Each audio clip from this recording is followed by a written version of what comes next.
Hello aspirants, welcome to Geetas life sciences. और आज की इस वीडियो में हम देखने वाले हैं केमिकल बॉन्ड के बारे में, बॉन्ड एनर्जी के बारे में, टाइप्स ऑफ केमिकल बॉन्ड के बारे में। पिछली वीडियो में हमने एटम्स मॉलिक्यूल्स के बारे में बात की थी। इस वीडियो में हम पूरा केमिकल बॉन्ड के बारे में पढ़ने वाले हैं, जो बहुत बार बायोकेमिस्ट्री सेक्शन में पूछा जाता है।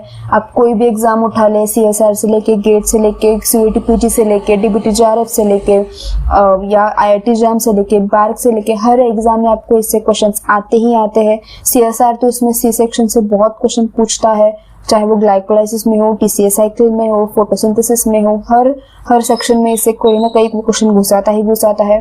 तो ये बहुत ज्यादा इंपॉर्टेंट सब टॉपिक है बायोकेमिस्ट्री का, जो आज हम पढ़ने वाले हैं। ठीक है, तो पहले हम समझते हैं कि बॉन्ड एनर्जी क्या है।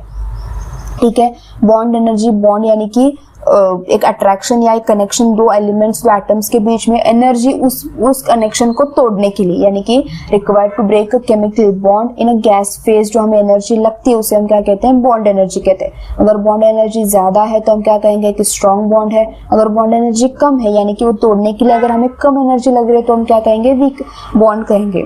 बॉन्ड ब्रेकिंग हमेशा से क्या होता है? एंडोथर्मिक रिएक्शन होता है।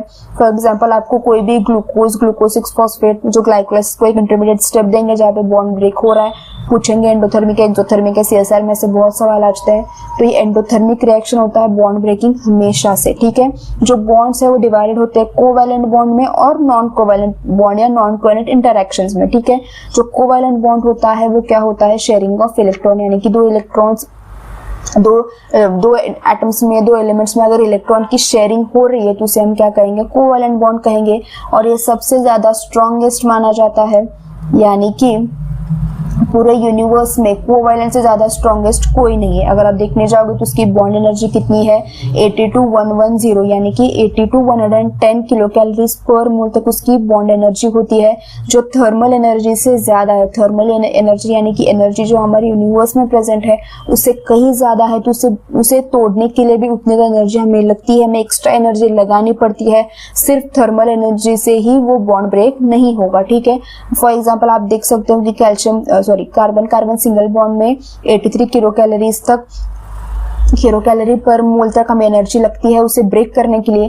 कार्बन हाइड्रोजन बॉन्ड को, कोवैलेंट बॉन्ड अगर आपको ब्रेक करना है तो आपको 102 किलो कैलोरीज पर मोल तक एनर्जी लगानी पड़ेगी। ठीक है, तो जो कोवैलेंट इंटरैक्शंस मैंने आपको कहा वो डिवाइडेड होते हैं 3 टाइप्स में, यानी कि उनमें जितने बॉन्ड्स फॉर्म होते हैं, अगर उनमें सिर्फ एक सिंगल बॉन्ड फॉर्म हो रहा है तो हम क्या कहेंगे? वो 1 सिग्मा, यानी कि यहाँ पे सिर्फ सिंगल बॉन्ड फॉर्म हो रहा है, यहाँ पे डबल बॉन्ड फॉर्म हो रहा है, यहाँ पे ट्रिपल बॉन्ड फॉर्म हो रहा है। ठीक है, अगर सिंगल बॉन्ड फॉर्म हो रहा है तो वो सिर्फ सिग्मा बॉन्ड होगा। अगर डबल बॉन्ड फॉर्म हो रहा है तो एक सिग्मा होगा, एक पाई होगा। अगर ट्रिपलेट बॉन्ड फॉर्म हो रहा है तो एक सिग्मा होगा और 2 पाई होंगे। अगर आप देखने जाओगे तो सिग्मा बॉन्ड जो है वो स्ट्रॉन्गर है किससे? पाई बॉन्ड से। यानी कि जो सिंगल बॉन्ड फॉर्म होता है, जो सिग्मा बॉन्ड फॉर्म होता है, वो क्या होता है? ज्यादा स्ट्रॉन्गेस्ट होता है किससे? पाई बॉन्ड से। लेकिन ये जो ट्रिपलेट बॉन्ड है ऑब्वियसली क्या होगा? 3 बॉन्ड्स फॉर्म हो रहे तो स्ट्रॉन्गर ही होगा।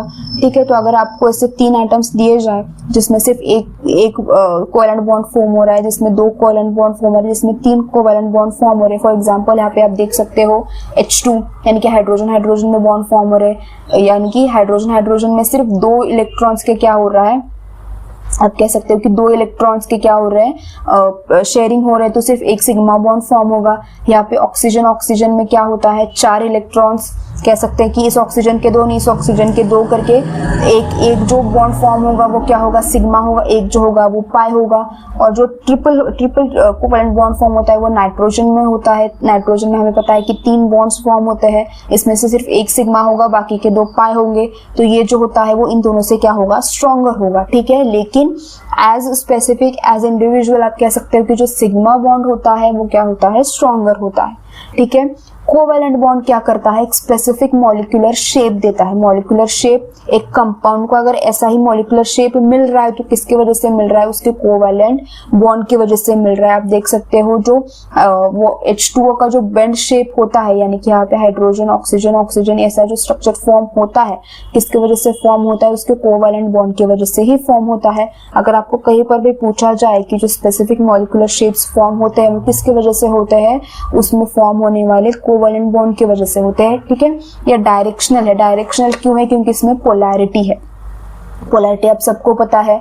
नॉन पोलर कोवेलेंट बॉन्ड कब फॉर्म होंगे, जब क्या होगा, एटम्स में सेम इलेक्ट्रोनेगेटिविटी होंगी। यानी कि फॉर एग्जांपल आप देख सकते हैं हाइड्रोजन हाइड्रोजन एक इलेक्ट्रॉन मतलब 2 इलेक्ट्रॉन्स क्या हो रहे, शेयर हो रहे हैं, लेकिन इनका जो इलेक्ट्रोनेगेटिविटी है वो सेम है, इनमें कोई खींचातानी नहीं होगी। वैसे वही अगर मैंने हाइड्रोजन और ऑक्सीजन लिया, ठीक है, तो ऑक्सीजन हम सबको पता है कि ज्यादा इलेक्ट्रोनेगेटिव है, तो ये क्या करेगा, जो हाइड्रोजन के भी इलेक्ट्रॉन से उन्हें खींचने की कोशिश करेगा, जिसके वजह से क्या होगा, अनइक्वल इलेक्ट्रोनेगेटिविटी होगी। अनइक्वल होने की वजह से क्या होगा, पोलर कोवेलेंट बॉन्ड फॉर्म होगा। और पोलर कोवेलेंट बॉन्ड फॉर्म हो रहा है तो ज्यादा जो इलेक्ट्रोनेगेटिव होता है उसकी तरफ क्या होता है, बॉन्ड हमेशा झुका हुआ होता है, उसकी तरफ इलेक्ट्रॉन्स ज्यादा खिंचे हुए होते हैं, तो वो क्या करता है, हमें डायरेक्शन देता है, यानी कि कौन से एलिमेंट के पास या कौन से एटम के पास ज्यादा इलेक्ट्रॉन्स होंगे, वो क्या होता है, कैसे पता चलता है, कोवेलेंट बॉन्ड से होता है। तो कोवेलेंट बॉन्ड हमें 2 चीजें देता है, एक तो डायरेक्शन देता है, अगर वो पोलर कोवेलेंट बॉन्ड फॉर्म हो रहा है तो हमें क्या होगा, डायरेक्शन मिलेगा। सेकेंड क्या होगा, एक स्पेसिफिक मॉलिक्यूलर शेप मिलेगा, उस एटम उस मॉलिक्यूल को क्या होगा, एक शेप मिलेगा, किसकी वजह से, उसके कोवेलेंट बॉन्ड की वजह से। ठीक है, तो अब हम पढ़ते हैं नॉन कोवेलेंट इंटरैक्शंस के बारे में। ठीक है, ये क्या है, वीक इंटरैक्शन है, ऑब्वियसली लोअर बॉन्ड एनर्जी से, लोअर बॉन्ड एनर्जी की वजह से वो वीक है। कितना है, 1 to 7 किलो कैलोरीज पर मोल। अगर आप देखने जाओगे तो कोवेलेंट अकेले में कितना है, 80 to 110 किलो कैलोरीज पर मोल। आप डिफरेंस देख सकते हो, 80 से 110 है और ये क्या है, 1 to 7 है, 1 to 7 किलो कैलोरीज पर मोल। ये एनर्जीज क्या है, क्लोज टू थर्मल एनर्जी है, तो इनमें जो बॉन्ड फॉर्मेशन होता है, बॉन्ड ब्रेकिंग होता है, हम कह सकते हैं स्पॉन्टेनियस है, उनमें ज्यादा एनर्जी हमें देने की जरूरत नहीं पड़ती है। इसके वजह से वो रिवर्सिबल भी है और डायनामिक भी है। डायनामिक यानी कि जितना भी इस पूरे अर्थ में बॉन्ड फॉर्मेशन हो रहा है, बॉन्ड का ब्रेकडाउन हो रहा है, किसके वजह से हो रहा है, नॉन कोवेलेंट इंटरैक्शन की वजह से हो रहा है। अगर आप एक बार के लिए समझो, सिर्फ कोवेलेंट बॉन्ड्स ही होते हैं हमारे पूरे यूनिवर्स में, तो बॉन्ड ब्रेक तो होता ही नहीं। बॉन्ड फॉर्म अगर हो गया तो बॉन्ड ब्रेक नहीं होता, हमेशा के लिए वो वैसे ही रहता, उनमें कोई चेंजेस ही नहीं आते, जिसकी वजह से पूरा हमारा यूनिवर्स चल रहा है। मतलब एक फॉर्म से दूसरे फॉर्म में कन्वर्ट नहीं होता, जो फॉर्म चेंजेस होते हैं वो फॉर्म चेंजेस नहीं होंगे, जिसकी वजह से क्या होगा, हमारा यूनिवर्स आगे चलेगा ही नहीं। तो ये जो नॉन कोवेलेंट इंटरैक्शंस है, उनकी वजह से हम कह सकते हैं कि हमारा जो यूनिवर्स है वो चल रहा है, क्योंकि ये एनर्जीज क्या है, रिवर्सिबल है। अगर काम पड़ गया तो बॉन्ड फॉर्म कर लिया, जब काम खत्म हो गया तो बॉन्ड ब्रेक कर लिया, और क्या हो गया, वापस वो अपने स्टेट में आ गए, रिवर्सिबल हो गए, डायनामिक हो गए, जिसकी वजह से चीजें चल रही है। इसी की वजह से ये, और एक क्या है, आप कह सकते हैं कि स्टार पॉइंट है कि सेल्स फ्लूइड है, क्यों, क्योंकि नॉन कोवेलेंट इंटरैक्शंस है। अगर कह सकते हैं कि सेल्स में सिर्फ कोवेलेंट बॉन्ड ही फॉर्म हो रहा है तो क्रिस्टलाइन स्ट्रक्चर्स होते हैं सेल्स में। अगर आप देखोगे तो सेल में साइटोप्लाज्म है, माइटोकॉन्ड्रिया में मैट्रिक्स है, न्यूक्लियस में न्यूक्लियोप्लाज्म है, ये सारा फ्लूइड है या सेमी फ्लूइड है। क्यों है, क्योंकि इसमें नॉन कोवेलेंट इंटरैक्शंस बहुत ज्यादा है। अगर कोवेलेंट इंटरैक्शंस होते तो इन सब में क्या होते, क्रिस्टलाइन स्ट्रक्चर्स होते। वापस से साइटोप्लाज्म लिक्विड है, इसलिए क्या है, बहुत सारी चीजें हो रही है, ट्रांसपोर्टेशन हो रहा है, न्यूट्रिएंट्स आ रहे जा रहे, जिसकी वजह से ये फ्लूइड है। क्रिस्टल होता है, ये सारी चीजें नहीं होती। तो आप देख सकते हैं नॉन कोवेलेंट इंटरैक्शन से हमें क्या क्या फायदे हो रहे हैं। इस वीक इंटरैक्शन की वजह से क्या होता है, मॉलिक्यूलर रिकॉग्निशन होता है, यानी कि हम कह सकते हैं सेल सिग्नलिंग। अपने सेल सिग्नलिंग में देखा होगा कि जो जीपीसीआर फॉर एग्जांपल, जीपीसीआर हमें पता है कि जब लाइगेंड आके रिसेप्टर को बाइंड करता है, ये जी अल्फा एक्टिव फॉर्म में चला जाता है। ठीक है, जब लाइगेंड निकल जाता है तो ये वापस उसे बीटा डेल्टा के बाइंड हो जाते हैं। अगर फॉर एग्जांपल अगर ये कोवैलेंट होता, यानी कि जो रिसेप्टर और लाइगेंड अगर कोवैलेंटली बाउंड होते, तो ये हमेशा क्या होता, जी अल्फा कह सकते हैं पॉजिटिव, मतलब यानी एक्टिव स्टेट में ही होता। कितना सारा लॉस होता है हमारी बॉडी में। तो जो मॉलिक्यूलर रिकॉग्निशन होता है वो हमेशा क्या होता है, वीक इंटरैक्शन होता है, हमेशा नॉन कोवेलेंट इंटरैक्शन से ही होता है। फ्लेक्सिबिलिटी, वैसे मैंने आपको कहा कि फ्लेक्सिबिलिटी यानी कि जब जरूरत हो तो बॉन्ड फॉर्म कर लिया, जब जरूरत नहीं थी तो बॉन्ड ब्रेक कर लिया। रेगुलेशन, जब जरूरत है, जिसकी जरूरत है सिर्फ वही एक्टिव होंगे, जिसकी जरूरत नहीं है वो ऑफ स्टेट में चले जाएंगे। रेगुलेट, और एक स्पेसिफिक बॉन्डिंग, यानी कि एंजाइम और सबस्ट्रेट की स्पेसिफिक बॉन्डिंग हो, एंटीबॉडीज की स्पेसिफिक बॉन्डिंग हो, कोई भी स्पेसिफिक, यानी कि उसी रिसेप्टर को वही लाइगेंड जाके बाइंड करेगा, कौन डिसाइड करता है, नॉन कोवेलेंट इंटरेक्शंस डिसाइड करते हैं, ठीक है। तो जैसे मैंने आपको कहा कि ये इनमें क्या है, ये 1 to 7 किलो कैलोरीज का है और कोवेलेंट अकेला क्या है 80 to 110 का किलो कैलोरीज का है, डिफरेंस बहुत ज्यादा है। तो ये क्या करते हैं, सारे इकट्ठे आते हैं, यानी कि मल्टीपल वीक बॉन्ड्स क्या होते हैं, इकट्ठे आके क्या करते हैं, हाई स्टेबिलिटी एंड फ्लेक्सिबिलिटी देते हैं, यानी कि 10-12 नॉन कोवेलेंट इंटरेक्शंस अकेले एक साथ आएंगे और किसे टक्कर देंगे, एक कोवेलेंट इंटरेक्शन को टक्कर दे सकते हैं, ठीक है। तो सबसे पहले जो हम देखने वाले हैं वो है वैन डेर वाल्स इंटरैक्शंस, ठीक है। इसके बारे में आज अभी हम पढ़ने वाले हैं। ये किसके वजह से होता है, टेम्पररी फ्लक्चुएशन इलेक्ट्रॉन डिस्ट्रीब्यूशन, यानी कि हमें पता है इलेक्ट्रॉन डिस्ट्रीब्यूशन कब, जो बाहर का शेल होता है ना, आउटर शेल जो होता है एक एटम का, उसमें अगर एक टेम्पररी फ्लक्चुएशन हो जाए, इलेक्ट्रॉन डिस्ट्रीब्यूशन हो जाए, जब इलेक्ट्रॉन्स पास आने लगे, तो उनमें जो एक इंटरेक्शन होता है, उस इंटरेक्शन को हम क्या कहते हैं, van der Waals force of interaction. इसमें एज सच बॉन्ड फॉर्म नहीं होता है, ठीक है, नो टिपिकल बॉन्ड फॉर्म होता है यहाँ पे, सॉरी बॉन्ड फॉर्मेशन यहाँ पे टिपिकल, जैसे हमने कोवेलेंट में देखा, जो अब हम आयोनिक में देखेंगे, ऐसा सच में नहीं होता है। सिर्फ क्या कह सकते हैं कि फ्लक्चुएशन इलेक्ट्रॉन डिस्ट्रीब्यूशन होता है, जिसकी वजह से इलेक्ट्रॉन्स पास आते हैं, ठीक है। तो ये क्या है, वीकेस्ट इंटरेक्शन है, उसकी वजह से हम कह सकते हैं कि वीकेस्ट इंटरेक्शन है। 1 किलो कैलोरीज पर मोल तक सिर्फ बॉन्ड एनर्जी लगती है, मतलब 1 किलो कैलोरीज पर मोल तक अगर आपने एनर्जी दे दी तो वो बॉन्ड्स ब्रेक हो जाएंगे। जैसे हमने कहा कि इलेक्ट्रॉन डिस्ट्रीब्यूशन है, तो ये सबसे ज्यादा क्या है, डिस्टेंस स्पेसिफिक है, ठीक है। कैसा डिस्टेंस होना चाहिए, कम से कम, यानी कि 0.6 से कम और 0.4 से ज्यादा। 0.4 से अगर कम होगा तो रिपल्सिव होगा, ऑब्वियसली इलेक्ट्रॉन्स है और इलेक्ट्रॉन्स में नेगेटिव चार्ज होता है, लाइकली चार्ज अगर बहुत पास आएंगे तो उनमें क्या होगा, रिपल्शन होगा। तो 0.4 से हमेशा क्या होना चाहिए, ज्यादा होना चाहिए, और 0.6 से कम होना चाहिए। हम कह सकते हैं कि 0.5 क्या है, आइडियल है हमारे लिए। 0.4 से कम रिपल्स होगा, 0.6 से अट्रैक्शन, यानी उनमें ऐसा कोई इंटरेक्शंस होगा ही नहीं। ऑब्वियसली ये क्या है, नॉन डायरेक्शनल है, क्योंकि दोनों भी क्या है, ऑब्वियसली नॉन पोलर है, उनमें कोई ऐसा इलेक्ट्रोनेगेटिविटी ज्यादा कम नहीं होती है, तो नॉन डायरेक्शनल है। हर एटम में प्रेजेंट होता है, यानी कि हर एटम कहीं ना कहीं कभी ना कभी क्या करते हैं, van der Waals force of interactions form करते हैं। ये CSIR में बहुत बार पूछा जा चुका है, आई थिंक भारत में भी एक बार पूछा गया था कि van der Waals force of which of the following interactions is universal और which of the following interaction is found in all atoms, ठीक है। तो जो हाइड्रोजन है उसका जो एटॉमिक रेडिया है वो कितना है, 0.1 नैनोमीटर का है। ऑक्सीजन, नाइट्रोजन, कार्बन, सल्फर, उसका कितना है, 0.14 to 0.18 नैनोमीटर तक का। इनका एडिशन अगर आप करोगे तो ज्यादा किससे आएगा, 0.4 से ज्यादा आएगा और 0.6 से कम आएगा, ठीक है। सोर्स क्या है इसका, परमानेंट डाइपोल इंटरेक्शन है, डाइपोल इंड्यूस्ड डाइपोल इंटरेक्शंस है, और लंडन डिस्पर्शन फोर्सेस। भाई इतने सारे फोर्सेस है किसके, van der Waals force of interaction. तो चलो कहा कि ये डिस्टेंस स्पेसिफिक है। अट्रैक्शन कब होगा, जब 0.6 से कम होगा, यानी कि 0.6 से डिस्टेंस कम होगा। रिपल्स कब होगा, जब 0.4 से कम होगा, ठीक है, मतलब 0.4 से ज्यादा, 0.6 से कम। आइडियल कितना होगा, 0.5, ठीक है।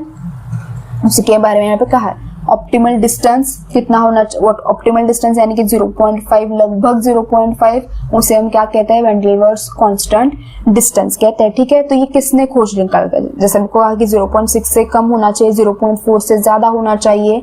ये साइंटिस्ट ने, लियोनार्ड जोनास ने ढूंढ के निकाला। तो उन्होंने ये क्या किया है, एक कह सकते हैं कि एक फॉर्मूला दिया है जिसे हम लियोनार्ड जोनास पोटेंशियल भी कहते हैं, ठीक है। आप कैसे कैलकुलेट करोगे, ए एक एटम है, बी एक एटम है, R6 क्या है, अट्रैक्शन को डिनोट करता है, और R12 किसे डिनोट करता है, रिपल्शन को डिनोट करता है, ठीक है। तो जब A अपॉन R6 क्या होगा, ज्यादा होगा, तो उन दो एटम्स में, यानी कि A एंड B एटम में क्या होगा, अट्रैक्शन ज्यादा होगा।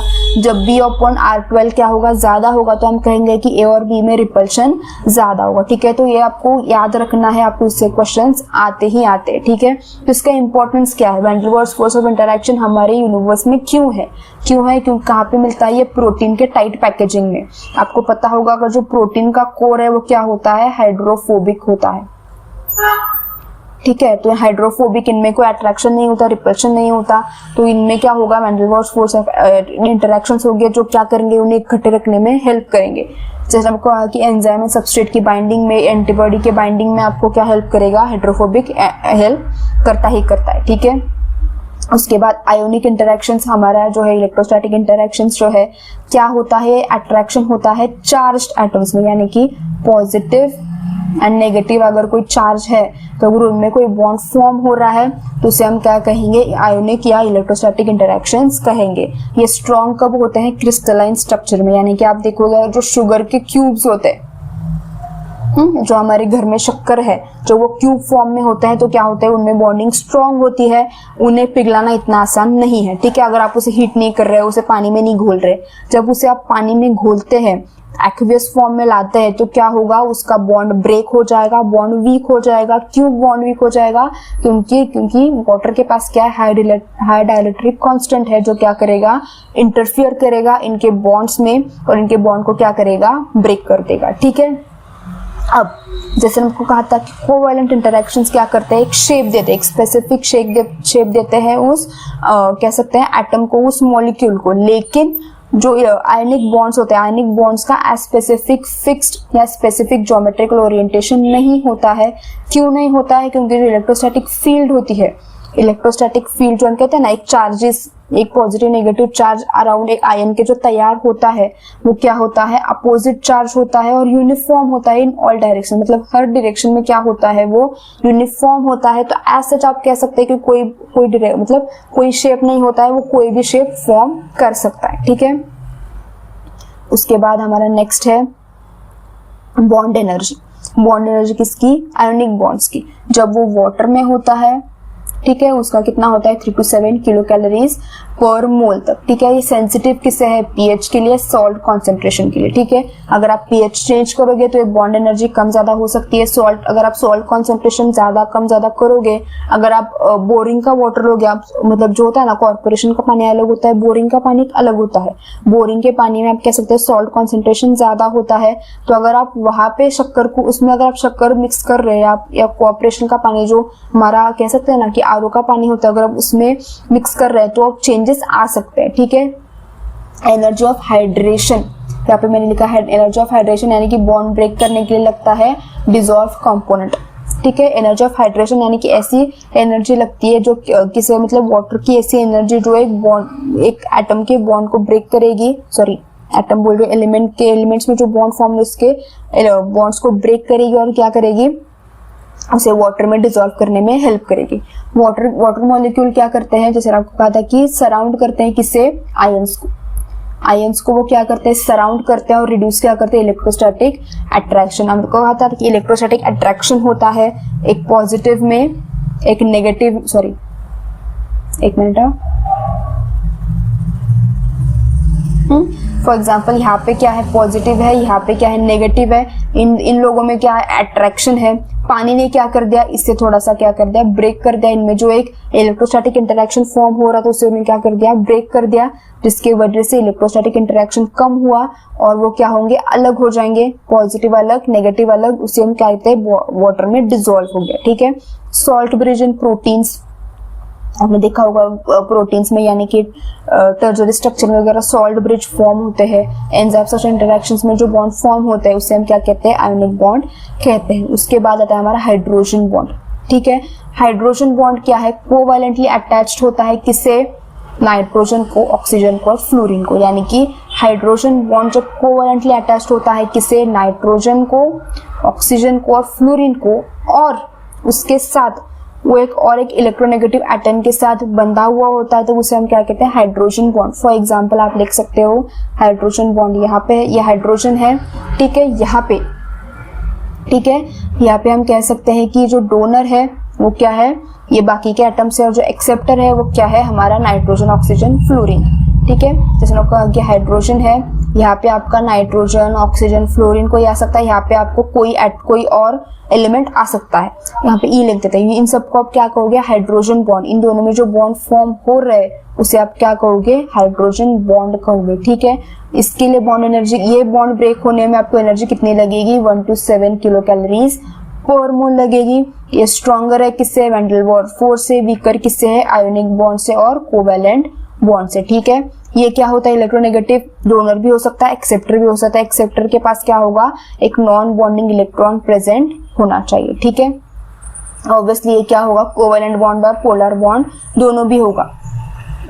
उसके बाद हाइड्रोजन बॉन्ड क्या होता है, हाईली डायरेक्शनल होता है। जैसे आपको कहा कि जो हमारा फ्लोरीन है, फ्लोरीन है, उसके बाद हमारा जो ऑक्सीजन है, फिर आ गया हमारा जो नाइट्रोजन है, ये सारे क्या है, ज्यादा इलेक्ट्रोनेगेटिव वाले एटम्स है। ऑब्वियसली वो हाइड्रोजन के इलेक्ट्रॉन्स अपनी तरफ खींचेंगे, जिसके वजह से एक डायरेक्शन मिलेगा। जैसे डायरेक्शन किसमें मिला था, कोवैलेंट बॉन्ड में मिला था। ठीक है, major stability force in macromolecule, जो मैक्रोमोलिक्यूल्स फॉर्म होते हैं, अगर आप देखोगे तो जो कह सकते हैं ना कि बेस पेयर्स में जो कह सकते हैं पेयरिंग होती है वो हाइड्रोजन बॉन्ड की होती है। प्रोटीन के जो स्ट्रक्चर्स होते हैं पेप्टाइड बॉन्ड के साथ साथ हाइड्रोजन बॉन्डिंग भी बहुत ज्यादा होती है। तो हम कह सकते हैं कि जो मेजर स्टेबिलिटिंग फोर्स है वो कौन सा है, मैक्रोमोलिक्यूल्स में हाइड्रोजन बॉन्ड है। ठीक है, स्ट्रॉन्गेस्ट कब होता है, जब लीनियर फॉर्म में होता है, यानी कि हाइड्रोजन यहाँ पे डोनर, यहाँ पे एक्सेप्टर अगर ऐसे फॉर्म में है तो ये क्या होंगे, ज्यादा कह सकते हैं कि ज्यादा क्या होंगे, ये स्ट्रॉन्ग होंगे। या अगर ऐसे हो, यहाँ पे एक्सेप्टर है, यहाँ पे डोनर है, तो ये थोड़ा सा क्या हो सकता है, वीक हो सकता है। अगर ऐसे उसका आपको स्ट्रक्चर दिया, फॉर एग्जांपल अगर आपको 3 से 4 स्ट्रक्चर्स दिए होंगे हाइड्रोजन बॉन्ड का, आपको पूछा जाए कि इनमें से सबसे स्ट्रॉन्गेस्ट कौन है, आपको वही चूज करना है जो लीनियर फॉर्म में हो। ठीक है, ऐसा शायद गेट में पूछा गया था एक बार, मुझे अभी ईयर याद नहीं है, लेकिन गेट में ऐसा पूछा गया था, अगर ये लीनियर है तो क्या होगा, स्ट्रॉन्गेस्ट होगा, अगर ऐसा नॉन लीनियर है तो क्या होगा, वीक होगा। ऑप्टिमल डिस्टेंस क्या होना चाहिए, डोनर एक्सेप्टर में 0.6 to 0.31 नैनोमीटर अप्रोक्सीमेट। ठीक है, जब इतना उनमें डिस्टेंस होगा तो उनमें इंटरेक्शन ज्यादा होगी, ये आपको याद रखना है। ठीक है, इसका भी याद रखना है, वैन डेर वाल्स फोर्स का भी याद रखना है। 0.4 से कम नहीं, 0.6 से ज्यादा नहीं। ये क्या है, twice the length of covalent bond, covalent bond से भी ज्यादा। ये कहाँ पे दिखता है हमें, प्रोटीन सेकेंडरी स्ट्रक्चर में दिखता है, डीएनए बेस पेयरिंग में दिखता है, वाटर के स्ट्रक्चर में दिखता है और प्रोटीन फोल्डिंग में भी दिखता है। ठीक है, उसके बाद जो हमारा नेक्स्ट पॉइंट है, जो लास्ट पॉइंट है, वो है हाइड्रोफोबिक इंटरैक्शंस। ठीक है, non polar molecules in water, यानी कि अगर आपने एक पानी में तेल डाल दिया, आपने पानी में केरोसिन डाल दिया, सारा क्या हो गया, हाइड्रोफोबिक इंटरैक्शंस हो गया। नॉन पोलर जो होते हैं ना, वो क्या होता है, हाइड्रोफोबिक इंटरैक्शन करते हैं। ये क्या होता है, अट्रैक्शन से नहीं but increase in entropy on water, यानी कि जब ये पानी में आते हैं तो क्या करते हैं, एंट्रोपी यानी कि रैंडमनेस ऑफ वाटर को बढ़ाते हैं, जिसके वजह से क्या होता है, एक अलग अलग लेयर फॉर्म होती है। यानी कि अगर आप ऐसे देखोगे, पानी में अगर आपने केरोसिन डाल दिया, अब कितना भी उसे क्या कर ले, मिक्स कर ले, हमेशा क्या आता है, केरोसिन या ऑयल के ऊपर एक लेयर आती है, फिर नीचे पानी की एक लेयर आती है। क्यों, क्योंकि उसने क्या किया, एंट्रोपी बढ़ा दी है, लेकिन वापस से क्या हो जाएंगे, अलग अलग शेप में आ जाएंगे। क्यों, क्योंकि उनमें क्या है, नॉन पोलर इंटरैक्शन है, उनमें कोई अट्रैक्शन प्रेजेंट नहीं है। इफेक्टिव कब होगा, जब 2 to 4 किलो कैलोरीज पर मोल तक उनमें बॉन्ड एनर्जी होगी। इतनी एनर्जी हमें लगेगी कैसे उसे ब्रेक करने में। कब, कहाँ पे फॉर्म होता है या कहाँ पे दिखता है, हाइड्रोजन कोर जब फॉर्म होता है प्रोटीन में, हाइड्रोजन बोल रही हूँ, हाइड्रोफोबिक कोर जब एक प्रोटीन में फॉर्म होता है तो उसमें जो बॉन्डिंग होती है वो किससे होती है, हाइड्रोफोबिक इंटरैक्शन से होती है। मेम्ब्रेन फॉर्मेशन आपने देखा होगा, लिपिड जो एक साथ कनेक्ट होते हैं वो हाइड्रोफोबिक इंटरैक्शन से ही होते हैं। लाइगेंड बाइंडिंग, इसमें सब क्या होता है, हाइड्रोफोबिक इंटरैक्शंस की मदद होती है। ठीक है, आई होप आपको समझ में आ गया होगा। हमने सारे जो भी बॉन्ड्स है वो कवर कर लिए हैं। मैंने उसमें आपको बॉन्ड एनर्जीज बताई है, उसका डिस्टेंस बताया है, उसका डायरेक्शन पता है। ये सारी चीजें आपको याद रखनी है, ये आपको एग्जाम्स में पूछा जा सकता है। इससे ऐसे ही क्वेश्चंस आते हैं। अगर अभी आपको कोई भी एग्जाम्पल ऑफ आयनिक बॉन्ड नहीं पूछेगा, एग्जाम्पल ऑफ कोवैलेंट बॉन्ड नहीं पूछेगा, ऐसे ही आपको क्वेश्चंस दिए जाएंगे, उसको आपको क्या करना है, सॉल्व करना है। ठीक है, आई होप आपको समझ में आ गया होगा। कोई भी डाउट होगा तो आप मुझे कमेंट सेक्शन में मुझे पूछ सकते हैं। और अगला जो हमारा टॉपिक होगा वो प्रोटीन का सेकेंडरी स्ट्रक्चर होगा, या उससे पहले हम थोड़ा सा थर्मोडायनामिक्स में पढ़ेंगे, यानी कि delta G, delta H, delta T, ये सारी चीजें पढ़ेंगे। फिर हम जाएंगे प्रोटीन के सेकेंडरी स्ट्रक्चर, प्रोटीन के स्ट्रक्चर तक। ठीक है, थैंक यू। अगर आपको कोई भी आपको ये जो भी वीडियो है अगर आपको थोड़ा सा भी यूजफुल रहा होगा तो इस चैनल को लाइक, शेयर और सब्सक्राइब जरूर कर देना। ठीक है, थैंक यू।